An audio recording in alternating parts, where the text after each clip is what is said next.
अगर ब्रह्मचर्य है तो आप जैसे अग्नि में भूमि पे चलना हो तो कैसे चलेंगे, ऐसी उसकी चाल होने लगी। इतनी तीव्रता, इतनी उज्ज्वलता, इतनी उसमें चेतना शक्ति जागृत होती है कि हर काम में उत्साह, रात दिन मेहनत करने पर भी कभी थकान नहीं। हर समय ब्रह्मचर्य का संरक्षण कैसे हो ये तुम्हें सोचते रहना। ब्रह्मचारी हो, चाहे लड़की हो, चाहे पुरुष शरीर हो, दृष्टि भी सावधान रखो। आपकी दृष्टि ज्यादा इधर उधर नहीं होनी चाहिए, ठीक नहीं रहेगा। ब्रह्मचर्य परमार्थ की ऊंचाई पर चढ़ने के लिए आवश्यक वस्तु है।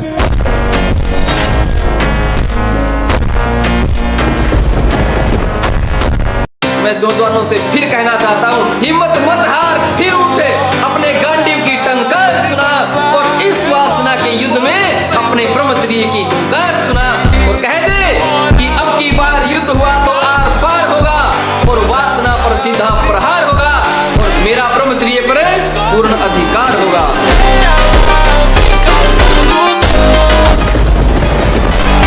तीन बातें उपासक को अनुभव होने लगती हैं जिसकी शरणागति पुष्ट हो गई।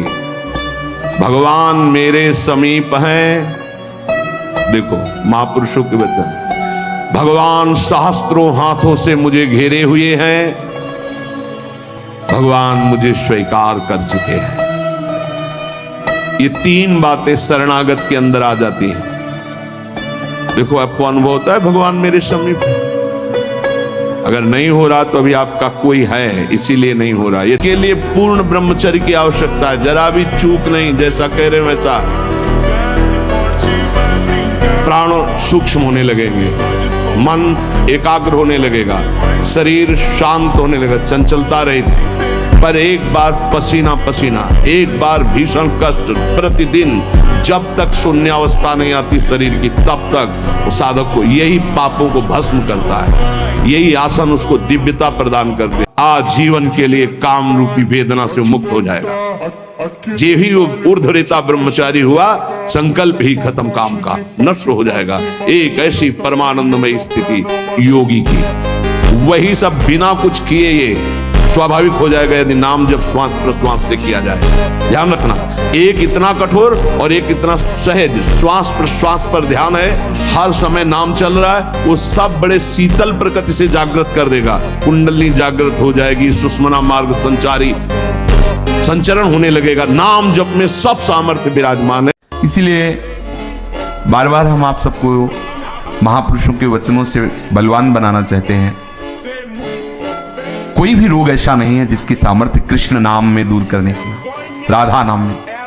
उनकी गरज हो डॉक्टर औषधियां भेजें, ना गरज हो तो आपके पास बहुत बड़ी औषधि है। जब भवरोग की दवा है तो औरों की तो बात जाने, सब ठीक हो। जितने भी रोग हैं सब प्रभु श्री कृष्ण के द्वारा प्रकट किए हुए हैं, भगवान के द्वारा, और सब रोगों का समन करने के लिए इनका नाम है। ये धन्वंतरी जी ने शोध किया है। आयुर्वेदाचार्य भगवान धन्वंतरी ने शोध किया कि सब औषधियों में पावर वाली सबसे औषधि कौन है, तो उन्होंने निकाला अच्युत गोविंद माधव। ये जो नाम है प्रभु के, इनमें इतनी सामर्थ्य की औषधियों में नहीं। जीवन का नाश है। ब्रह्मचर्य अगर सही है, आपने किसी तरह इधर उधर, तो ये प्रश्न ही नहीं रहेगा। जिधर दृष्टि डालोगे उधर जय होती चली जाएगी।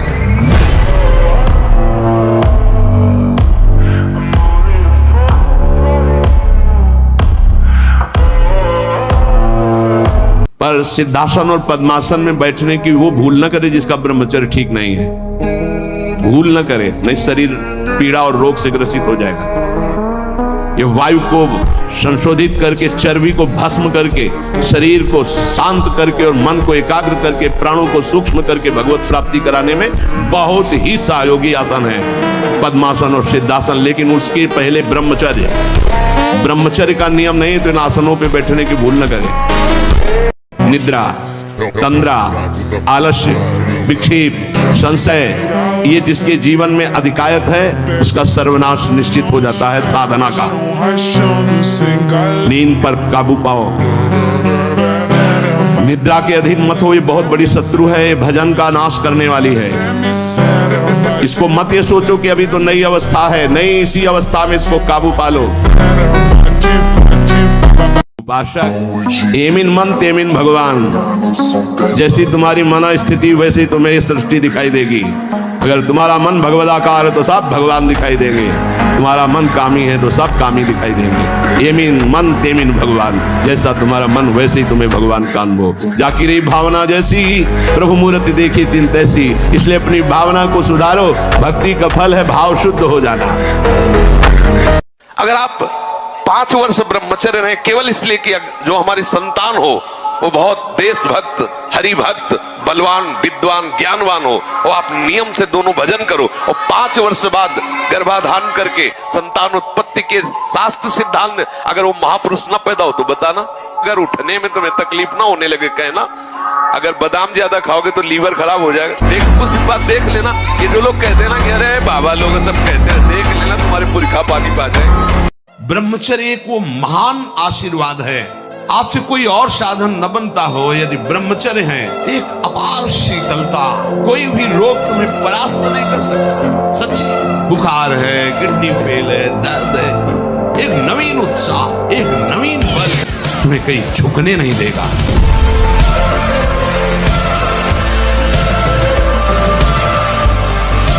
जिस दिन आप अपने गुरु के हो जाओगे, भगवान के हो जाओगे, तो आपके अंदर एक तेज आ जाएगा, एक शक्ति आ जाएगी, सबसे लड़ने की सामर्थ्य आ जाएगी। साधु अकेला होता है, पूरा संसार एक तरफ होता है। सच्ची बात वाले में जो सत्य मार्ग के साधु है अकेला होता है। हर संसार का व्यक्ति, वस्तु, स्थान उसको परास्त करने के लिए होता है, और वो अपने चिंतन को सबसे समेट कर एकमात्र भगवान में लगाता है। तभी जयति जयति जग उच्चर, तभी उसको नमस्कार करते, उसे प्रणाम करते। विजय प्राप्त करने के लिए पहले आप अपना पक्ष दृढ़ कीजिए। ये हमारा दुश्मन है, ये हमको भगवान से विमुख करने में पूरा का पूरा जोर जन्म जन्मांतरों से लगाता रहे। अब हमको लड़ना है, हमारे पास बल है, भगवान नाम। नाम रूपी जहाज में चढ़ गए, पार हो गए। ये मगरमच्छ आदि जो काम आदि है, ये तैरने वाले को लील सकते हैं, जहाज पे चढ़ने वाले को नहीं। देखो 4-5 दिन की बात कहते हो, अगर 4-5 जन्म में अभ्यास ठीक हो जाए तो बहुत बड़ी बात है। अनंत जन्मों से बिगड़ेल मन अगर 4-5 दिन से अभ्यास ले रहा है, कोई बड़ी बात। आप पहले गंभीरता समझो। ये उकताए हुए कमजोर पहलवान जानते हो क्या करता है? जब अखाड़े में जाएगा तो पूरी की पूरी ताकत तो 2 मिनट में दिखा देगा, फिर इसके बाद दम से नीचे गिर जाएगा। जोरदार पहलवान क्या करता है? पहले जाकर सामने वाले को केवल संभालता है, उसके हर दांव का काट मारता रहता, फेंकता नहीं। पहले उसको थकाता है, फिर जब देख लेता थक गया तब वो अपने दांव पे चढ़ा के मारता है, तो वो विजयी होता। आप 1 साल ब्रह्मचर्य रहकर देखिए, नमक रोटी खाइए आप, और आपसे अगर कोई हाथ मिला ले तो उनसे बात करो। 1 साल केवल आप ब्रह्मचर्य रहिए, व्यायाम संयम से रहिए, आपसे कोई हाथ मिला ले तो बताओ, चाहे टेढ़ा को आप उठा के पटक देंगे, क्योंकि ब्रह्मचर्य का बल।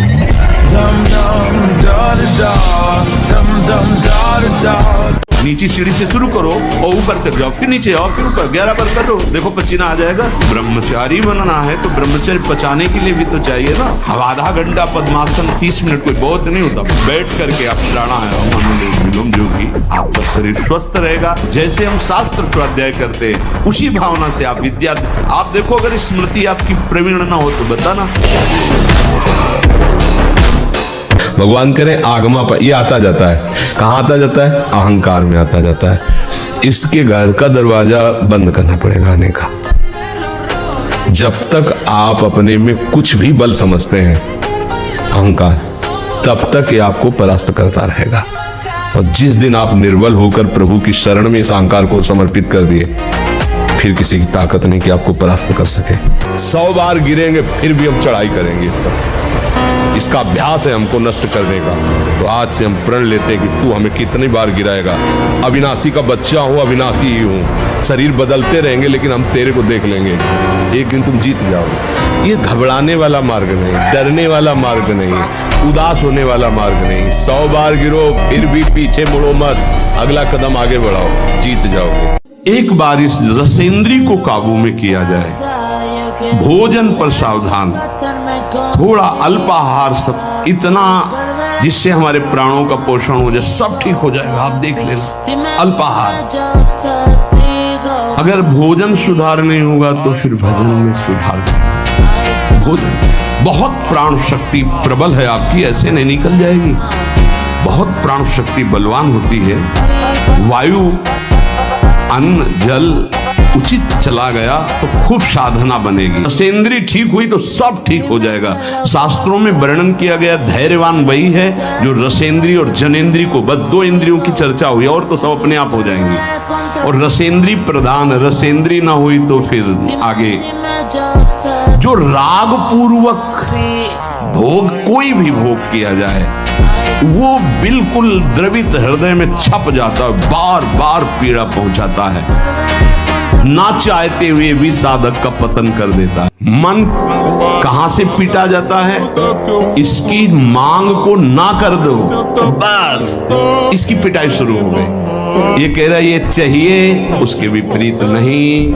अब वो जलेगा, जलेगा, पवित्र हो जाएगा। और उसने मांगा वो आपने दे दिया, अब वो और मांग रख देगा, वो आपको परेशान कर। तस्मात् त्वमिन्द्रियाण्यादौ नियम्य भरतर्षभ। गरम गरम धुआं उठता हुआ समोसा, हरी चटनी, लाल चटनी और सेवई नमक वाली, हाँ ऐसे। अब ये खा के तुम ध्यान करोगे किसका? अब ये निर्णय तुम करो। ये चीजें खा के तुम ध्यान करोगे, प्रभु का तो ध्यान होने वाला नहीं। सात्विक भोजन पाने से हमारे अंदर भजन की वृत्ति बढ़ती है। रजोगुणी तमोगुणी भोजन पाने से भोग वासना बढ़ती है, निद्रा प्रमाद स्थिति आती है। बिल्कुल सच्ची बात समझो, ये 3 गुणों से हर सामग्री बनी हुई। इंद्रियों को विषयों में संयोग मत होने दो, भोग बुद्धि से प्रवृत्त ना करो। केवल जीवन निर्वाह बुद्धि से प्राण पोषण के लिए पहले ऐसे शुरुआत करो रसेंद्री से। प्राण पोषण के लिए अन्न जा रहा है, स्वाद के लिए नहीं। आप नहीं हो भोक्ता, ये रसेंद्री का है। इतनी जबान में रखी गई पूरी बात, यहाँ के नीचे कोई मतलब नहीं है क्या जा रहा है, इससे यहाँ कोई स्वाद नहीं। बस ये 2 अंगुल 3 अंगुल करके, इसलिए पहले इंद्रियों को काबू करो। रसेंद्री से शुरू करो, मुख्य द्वार। ये ज्यादा रजोगुणी भोजन पाने पर चंचल होती, जब ये चंचल होती तो हर इंद्रियों में चंचलता। इसको संभालो।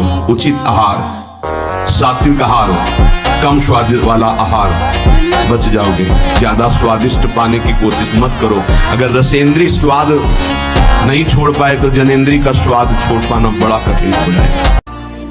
हम चिंतित हैं अपने लिए, अपने कल्याण के लिए, अपने सुख के लिए, अपनी सुरक्षा के लिए, अपने भोगों के लिए, अपने लालसाओं की पूर्ति के लिए। धिक्कार शरणागति।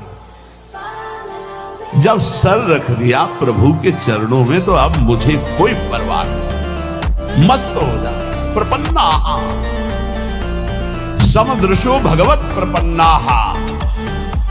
दुख सुख में, मान अपमान में हमारे प्रभु का विधान है, इसलिए मुझे न दुखी होना है न सुखी होना है, मुझे चिंता नहीं करनी। ब्रह्मचर्य, इसमें महत्व बुद्धि रखने से रहा जा सकता है। ब्रह्मचर्य का महत्व, वीर शक्ति का महत्व जिसके हृदय में जागृत हो गया, चाहे स्त्री शरीर हो चाहे पुरुष शरीर हो, भगवत प्राप्ति के महत्व का प्रकाश इसी ब्रह्मचर्य से होता है। सच्ची मानना, ये जो आपका मन निरुत्साहित हो जाना, शरीर में पीड़ाएं होना, समय से दिनचर्या ना होना, प्रमाद स्थितियों का बढ़ना, कई जगह अंगों में पीड़ाएं होना, ये कई त्रुटियां होती हैं, इससे जो ये परेशानियां आती हैं। अगर ब्रह्मचर्य है तो आप जैसे अग्निमय भूमि पे चलना हो तो कैसे चलेगा, ऐसे उसकी चाल होने लगती है। इतनी तीव्रता, इतनी उज्ज्वलता, इतनी उसमें चेतना शक्ति जागृत होती है कि हर काम में उत्साह, रात दिन मेहनत करने पर भी कभी थकान नहीं, नींद न लेने पर भी प्रमाद आलस्य नहीं। बहुत से मान सद्गुण ब्रह्मचर्य में चढ़े। ईमानदारी से देखिए आप कितना समय मोबाइल में नष्ट करते हैं, जिनके पास मोबाइल है। ईमानदारी से देखिए आप कहीं अंतर्मुख अध्यात्म की वृत्ति से युक्त हो पाएंगे। आप रजोगुणी भोजन करते हैं, आप टच वाला मोबाइल रखते हैं, आप अधिक समय उसमें क्या समय नष्ट कर रहे हो।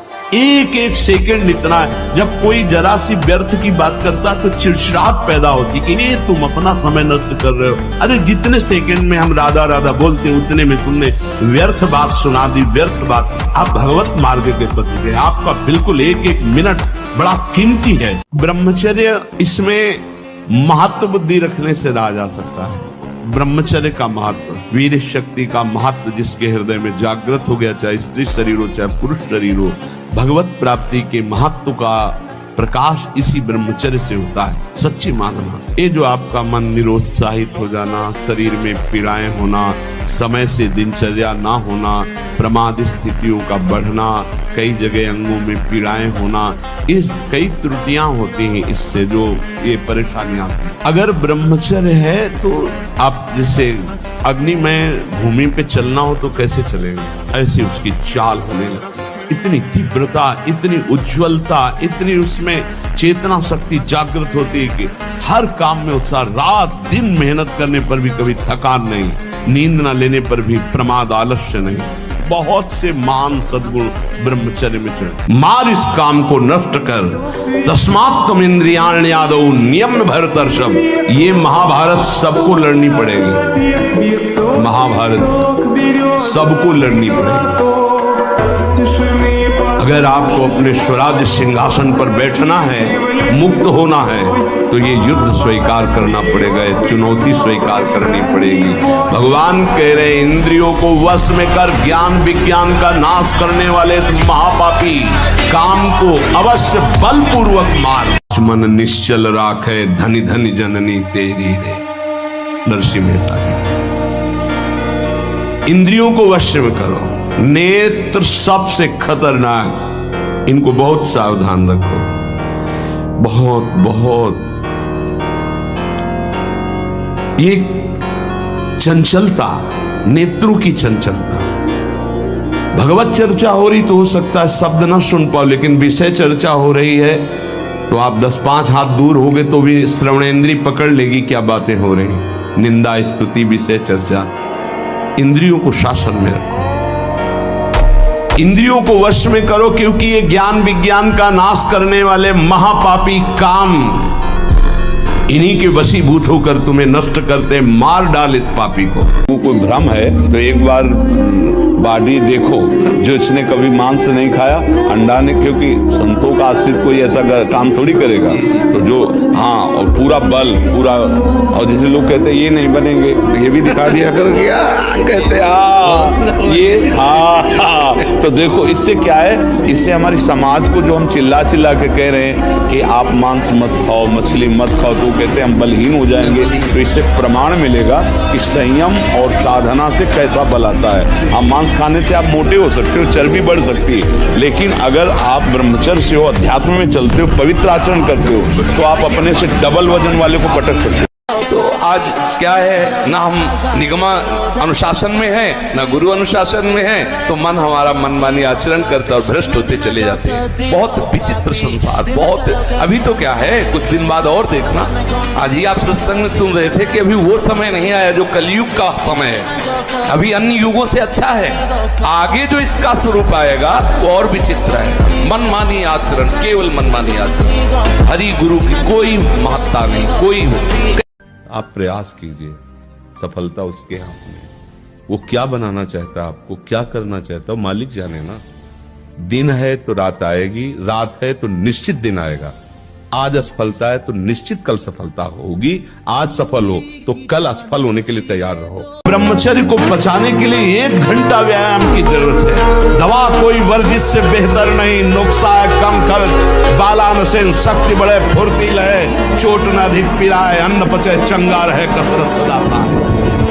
कम से कम 1500 दंड बैठक मारियो, फिर 2-4-6 घंटे पद्मासन सिद्धासन में नस नाड़ी एकदम शुद्ध, तब वो ब्रह्मचर्य लगना चाहिए कि ब्रह्मचारी जा। शयन करने के पहले हमें बैठना है, कुछ बातें डिलीट करनी है, कुछ बातें पुनः स्थापित करनी है। बैठकर हमें अपनी दिनचर्या पर दृष्टि डालनी है। आज गलती क्या हुई, फिर प्रारंभ में ही गुरुदेव भगवान संन्यास मार्ग में जिन्होंने हमें नैष्ठिक ब्रह्मचर्य का उपदेश किया था, उन्होंने ये बात डाल दी थी कि आपकी दिनचर्या कैसी हुई आपको रोज जांचना है। उनमें से जो गलती हुई वो अपने दिमाग में बैठाना है। जो बातें आपके साधन के विरुद्ध है उनको नष्ट करना है।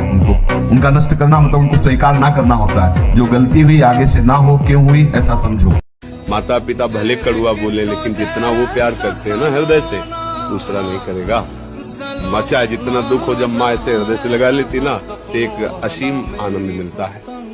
देखो, माता पिता सबसे बड़े परमात्मा है हमारे, वो गुरु हैं, सबको मानना चाहिए।